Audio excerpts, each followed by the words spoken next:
এমজবে সবাইকে ওয়েলকাম জানাই। আজকে আমরা রিজনিং এর একটা ক্লাস করব। ক্যালেন্ডার হচ্ছে আমাদের আজকে টপিক। আজ শিখব বার নির্ণয়, অর্থাৎ দিন নির্ণয়। শিখব তারিখ নির্ণয়। তোমরা এটা প্রধানত শিখেছো, কিন্তু তারিখ নির্ণয়টা শেখনি হয়তো। আর শিখব অনুরূপ ক্যালেন্ডার নির্ণয়। চলো দেরি না করে বিষয়টা শিখি। ক্যালেন্ডার করার ক্ষেত্রে আমাদের ইনিশিয়ালি যে ম্যাটারটা জানতে হবে সেটা হচ্ছে লিপ ইয়ার বা অধিবর্ষ।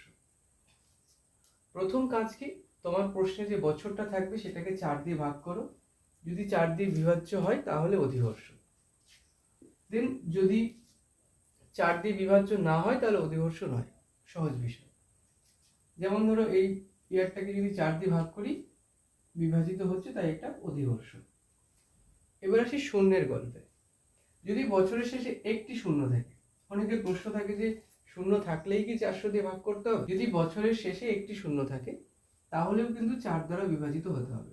যেমন 2080 4 দ্বারা বিভাজিত, 2890 এই সালটা দেখো 4 দ্বারা বিভাজিত নয়, সেজন্য এটি অধিবর্ষ নয়। শেষে দেখো দুজনেরই শূন্য আছে, কিন্তু এটা 4 দ্বারা বিভাজিত, এটা বিভাজিত নয়। এবার বছরের শেষে যদি দুটি শূন্য থাকে বা একের বেশি বলতে পারো, একের বেশি শূন্য থাকে, তাহলে সেই বছরটাকে 400 দিয়ে ভাগ করে সেটা বিভাজিত হতে হবে। যেমন ধরো 1600 নর্মালি ভাগ করে মিলছে, তাই এটা অধিবর্ষ। কিন্তু দেখো 1900, এটা কিন্তু 4 দিয়ে মিলে যাচ্ছে কাটলে, কিন্তু 400 দ্বারা বিভাজিত হচ্ছে না, সেই জন্য এটা অধিবর্ষ নয়। তাহলে অধিবর্ষের বিষয়টা পরিষ্কার আশা করি। বছরটাকে 4 দিয়ে ভাগ করব এবং একটার বেশি যদি শূন্য থাকে 400 দিয়ে ভাগ করব, যদি মিলে যায় তাহলে সেই বছরটা আমাদের অধিবর্ষ হবে। চলো এবার আমরা শিখব এই বার নির্ণয়ের জন্য স্টেপ বাই স্টেপ আমাদের কি করতে হবে। প্রথমত তোমাকে একটা কোড মুখস্থ করতে হবে, জানুয়ারি থেকে ডিসেম্বর পর্যন্ত। 1440, 236, 146, যে কোনো কিছু ভেবে তুমি বিষয়টাকে মনে রাখতে পারো। বিষয় হচ্ছে, যদি প্রশ্নে দেখো জানুয়ারি বা ফেব্রুয়ারি মাস আছে, তাহলেই শুধুমাত্র জানুয়ারি আর ফেব্রুয়ারি যদি থাকে তাহলেই তোমাকে কি করতে হবে, দেখতে হবে ইয়ারটা লিপ ইয়ার কিনা। যদি জানুয়ারি ফেব্রুয়ারি ছাড়া অন্য কোনো মাস থাকে প্রশ্নে, তাহলে তোমার লিপ ইয়ার খোঁজার কোনো দরকার নেই। দেখো যদি জানুয়ারি ফেব্রুয়ারি থাকে এবং সেটা লিপ ইয়ার হয়, অর্থাৎ অধিবর্ষের ক্ষেত্রে শুধু জানুয়ারি আর ফেব্রুয়ারিতে কোডটা একটু চেঞ্জ হয়। কি হয়, 1 করে কমে যায়। জানুয়ারি 1 থেকে 0 হয় আর ফেব্রুয়ারি 4 থেকে 3 হয়, অর্থাৎ 1 কমে যায়। দেন আমাদেরকে শতবর্ষ কোড বা সেঞ্চুরি কোড বের করতে হয়।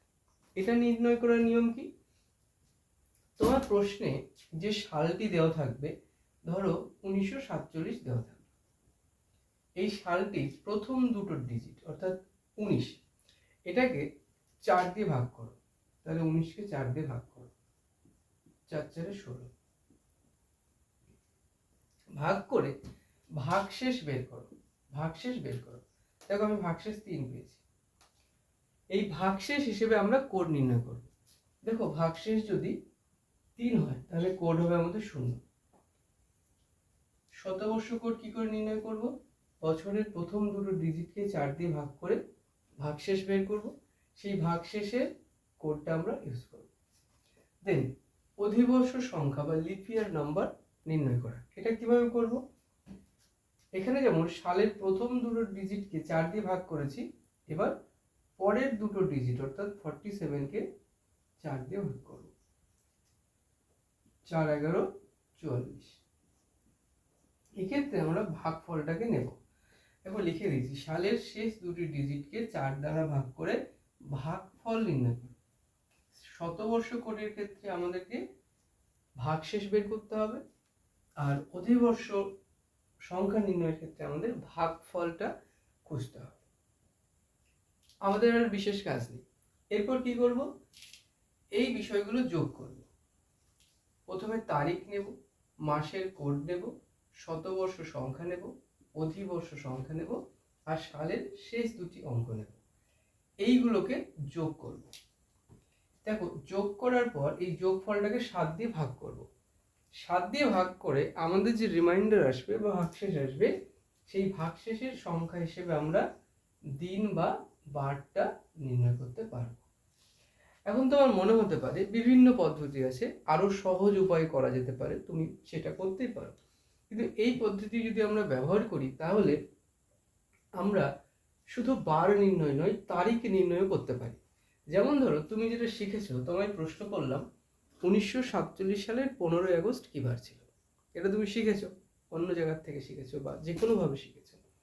কিন্তু এবার যদি তোমায় প্রশ্ন করি, কিন্তু 1947 সালের আগস্ট মাসের কোন কোন তারিখ বুধবার ছিল, বা যা কিছু জিজ্ঞেস করতে পারে, তখন তোমাকে অনেকগুলো ডেট বের করতে হবে। সেক্ষেত্রে তুমি আবার নতুন করে কোনো নিয়ম শিখবে। একটু সামারাইজ করে দিই। প্রথমে প্রশ্নে দেখব যে মাস দেওয়া আছে সেটা জানুয়ারি না ফেব্রুয়ারি। যদি জানুয়ারি ফেব্রুয়ারি দেওয়া থাকে তাহলেই যাচাই করব বছরটা অধিবর্ষ কিনা, এবং এই পদ্ধতিতে করব। যদি সালটা অধিবর্ষ হয়, জানুয়ারি আর ফেব্রুয়ারির ক্ষেত্রে শুধুমাত্র কোডটা চেঞ্জ হবে, 1 করে কমে যাবে।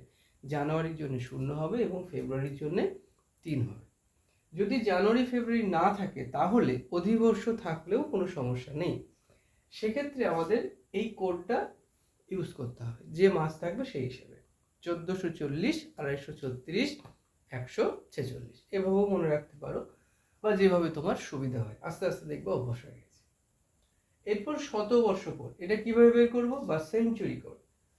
প্রশ্নে যে সালটি দেওয়া থাকবে তার প্রথম দুটো ডিজিট, অর্থাৎ যেমন 1947-এর 19, এটাকে আমরা 4 দিয়ে ভাগ করব। ভাগ করে ভাগশেষ বের করব। দেখো 0, 1, 2, 3, 4, অর্থাৎ 4 মানে তো সেই 0।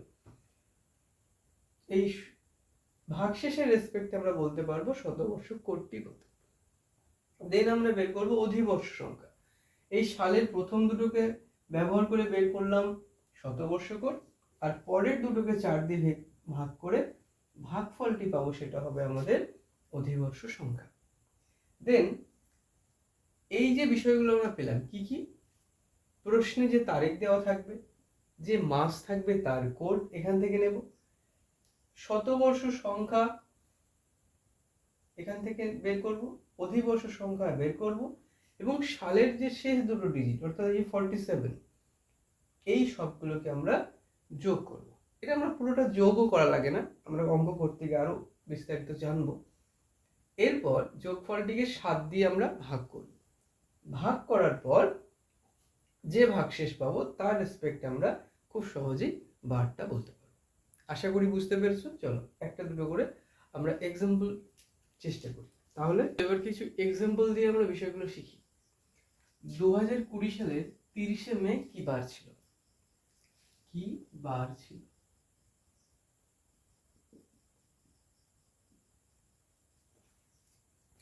দেখো মে মাস আছে, তাহলে আমার বছরটা অধিবর্ষ কিনা যাচাই করার কোনো দরকার নেই। তাহলে আমার প্রথম কাজ কি? তারিখ, মানে 30 তারিখ। এবার দেখো মে মাস, মে মাসের কোড দেখো, জানুয়ারি ফেব্রুয়ারি মার্চ এপ্রিল মে, মে মানে 2। সালের প্রথম দুটো অঙ্ককে 4 দিয়ে ভাগ করো, ভাগশেষ 0। ভাগশেষ যদি 0 হয় তাহলে আমাদের শতবর্ষ কোড কত হয়? দেখো 0 থাকলে 6 হয়, তাহলে 6 লেখো। সালের পরের দুটো ডিজিটকে 4 দিয়ে ভাগ করো, 2020 সেমই হচ্ছে, তাহলে ভাগফল কত? 5। আর কি যোগ করতে বলেছি? বছরের যে শেষ দুটো ডিজিট সেই দুটোকে যোগ করতে বলেছি। এবার এগুলোকে যোগ করো, 6 2 8, 8 5 13, 13 3 হাতে 1, 3 2 5 আর 1 6। আরেকবার দেখে নাও, 6 2 8 5 13, 3 হাতে 1, 3 2 5 আর 1 6। এবার কি বলেছি? এই যোগফলটাকে 7 দিয়ে ভাগ করতে বলেছি। 7 দিয়ে ভাগ করো, 7 9 63। দেখো ভাগ করে ভাগশেষ 0 হলো। ভাগশেষ যদি 0 হয় তাহলে আমাদের বারটা কি হয়? শনিবার। তাহলে এটা আমাদের উত্তর হলো শনিবার। আরেকবার বলি, আমাদের মে মাস আছে, তাহলে সালটা অধিবর্ষ কিনা যাচাই করার কোনো দরকার নেই। প্রথম কি করলাম? তারিখটা লিখলাম, মে মাসের কোডটাকে লিখলাম, সালের প্রথম দুটো অঙ্ককে 4 দিয়ে ভাগ করে তার ভাগশেষ বের করলাম, ভাগশেষের সাপেক্ষে কোড বসালাম। এরপর সালের পরের দুটো ডিজিটকে 4 দিয়ে ভাগ করলাম, তার যে ভাগফল সেটা এলাম। এরপর সালের শেষ দুটো ডিজিট অর্থাৎ 20 আছে, এই সবগুলো যোগ করলাম, তারপর 7 দিয়ে ভাগ করলাম, তার যে রিমাইন্ডার বা ভাগশেষ আছে সেই ভাগশেষের সাপেক্ষে আমরা বের করলাম 2020 সালের 30শে মে শনিবার ছিল। একটা নতুন প্রশ্ন করি, ধরো 1956 সাল 25 আছে আর জানুয়ারি আছে।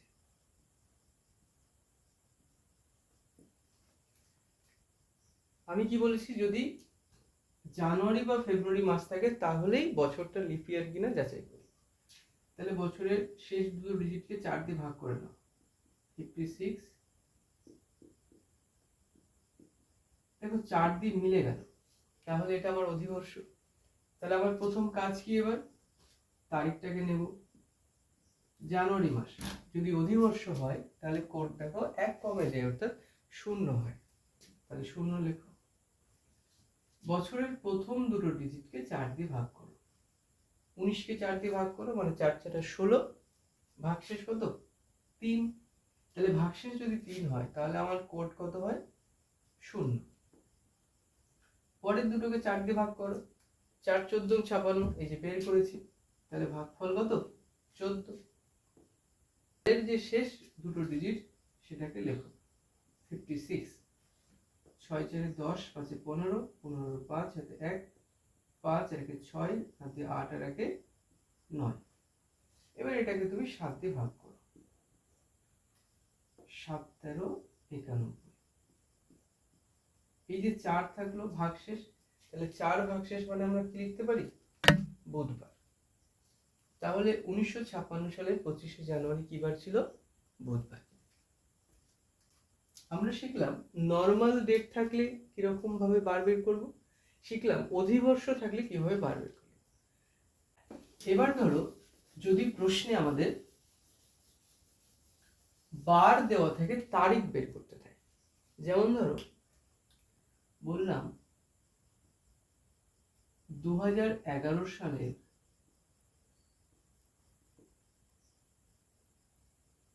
এপ্রিল মাসের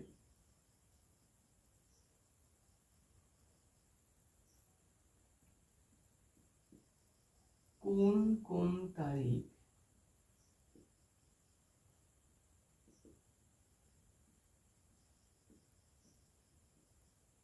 বুধবার ছিল। তাহলে একটা মাসে অনেকগুলো বুধবার থাকতে পারে, কতগুলো থাকতে পারে, ইনিশিয়ালি যদি শুরু হয় মানে একদম মাসের ফার্স্ট উইকের ফার্স্ট ডে যদি হয় তাহলে 5টা হয়, তাছাড়া 4টে করে হয়। এখানে তোমার প্রশ্ন হচ্ছে 2011 সাল আছে, এপ্রিল মাস আছে, দেখো বার দিয়ে দিয়েছে, তোমাকে বলছে কোন কোন তারিখ হতে পারে, কোন কোন তারিখ হবে সেটা তোমায় নির্ণয় করতে হবে। একই রকম ভাবে করবে, এটা এপ্রিল মাস আছে তার মানে লিপ ইয়ার আছে কিনা যাচাই করার কোনো কাজ নেই। তাহলে আমার কাজ কি, প্রথমে আমাদের তারিখ লিখতে হতো, ধরো সেই তারিখটা এক্স ধরেই করি। এরপর কি করব, এপ্রিল মাসের কোড কি, জানুয়ারি ফেব্রুয়ারি মার্চ এপ্রিল, এপ্রিলের কোড দেখো 0। সালের প্রথম দুটোকে 4 দিয়ে ভাগ করো, তাহলে 4 5 20, তাহলে ভাগশেষ কত 0। 0 যদি ভাগশেষ থাকে তাহলে আমাদের কোড কত হয় 6 হয়। পরের দুটোকে 4 দিয়ে ভাগ করো অর্থাৎ 11কে 4 দিয়ে ভাগ করো, 4 দুগুণে 8, তাহলে ভাগফল কত 2, লেখো। আর কি বলেছি, সালের শেষ দুটো কোড কত, শেষ দুটো ডিজিট কত সালের 11, এগুলোকে যোগ, 6 দিয়ে 8 আর 9, আর এই হচ্ছে 1, তাহলে 19 প্লাস x, যেন 19x লিখে দিও না, এগুলো সব যোগ, তাহলে 11 আর 2 13, 13 হচ্ছে 19 প্লাস x। দেখো আমরা কি করছিলাম আগে, এই সবগুলো যোগ করে 7 দিয়ে ভাগ করছিলাম, তার মানে কি 19 প্লাস x, এটাকে 7 দিয়ে ভাগ করছিলাম, 7 দিয়ে ভাগ করে যেটা পাচ্ছিলাম ভাগশেষ, সেইটাকে আমরা বার হিসেবে ধরছিলাম। এখানে দেখো আমাদের আছে বুধবার, তাহলে এখান থেকে বুধবার মানে কোনটা? শনি রবি সোম মঙ্গল বুধ। বুধবার মানে আমাদের কোড ছিল 4, তাহলে এইটার সমান তুমি 4 লেখো। তাহলে 19 প্লাস এক্স ইকুয়াল 4 সাথে 28, তাহলে এক্স ইকুয়াল 28 মাইনাস 90, তাহলে কত? 9 হলো। এইবার কি করব, কি কি ডেট হতে পারে দেখো। 1 নম্বর, একটা তো বলেই দিয়েছে 9 এপ্রিল মাস, জানুয়ারি ফেব্রুয়ারি মার্চ এপ্রিল, কত? 4, তাহলে 9/4/2011, 2011। 2 নম্বর কি হতে পারে, এর থেকে 7 বিয়োগ করো, 7 বিয়োগ করলে কত হয়? তাহলে 2/4/2011। তাহলে আমার প্রশ্ন থেকে এইটা বের করেছেন, তাহলে এর আগে আরেকটা ছিল 7 বিয়োগ করে পেয়েছি, এবার পরপর 7 যোগ করে চলো। তাহলে এটা একটা ডেট, এটা একটা ডেট, তাহলে এর সঙ্গে আরো 7 যোগ করতে করতে চলো, 9 এলো, তার মানে এর আগেও সংখ্যা আছে বা ডেট ছিল, সেই জন্য 7 বিয়োগ করে বের করলাম। এবার 9 এর পরে কি কি হতে পারে? 9 এর সাথে কত? 16, তাই না? তাহলে 16/4/2011। আরো একটা হতে পারে, কত হবে? 23/4/2011। এবার যদি 7 যোগ করো 23 এর সাথে 30, এটা আমাদের এপ্রিল মাস, তাহলে হতেই পারে। তাহলে 30/4/2011।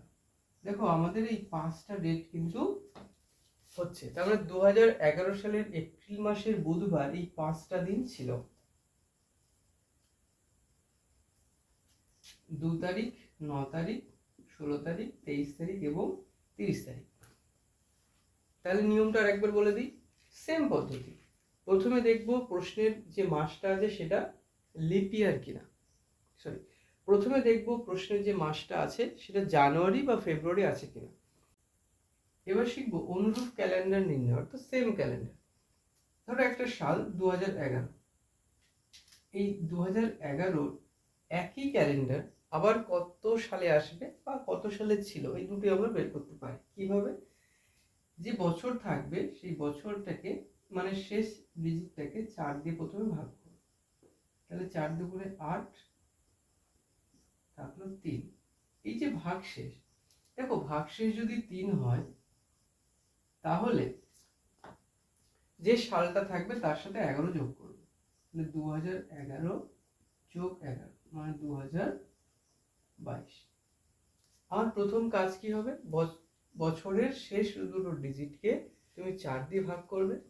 4 দিয়ে ভাগ করার পর যে ভাগশেষ থাকবে সেই ভাগশেষ দেখে তুমি বুঝতে পারবে কত যোগ করতে হবে। যদি ভাগশেষ 0 হয় তাহলে সেই বছরটার সাথে 28 যোগ করবো, অর্থাৎ এখানে ধরো 2020 ছিল সাপোজ, তাহলে 20টাকে 4 দিয়ে ভাগ করো, 4 5 20, তাহলে মিলে গেল, মানে 0 ভাগশেষ।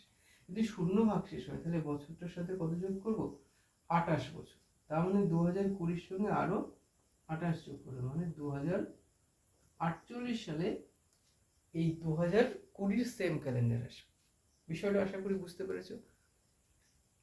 পরের ক্লাসে আমরা ক্যালেন্ডারের পরবর্তী পার্ট শিখব এবং চেষ্টা করব সমস্ত রকম অঙ্ক একটা দুটো করে করার। পরের ভিডিওতে আমরা চেষ্টা করব ক্যালেন্ডারের বাকি অংশটা করার এবং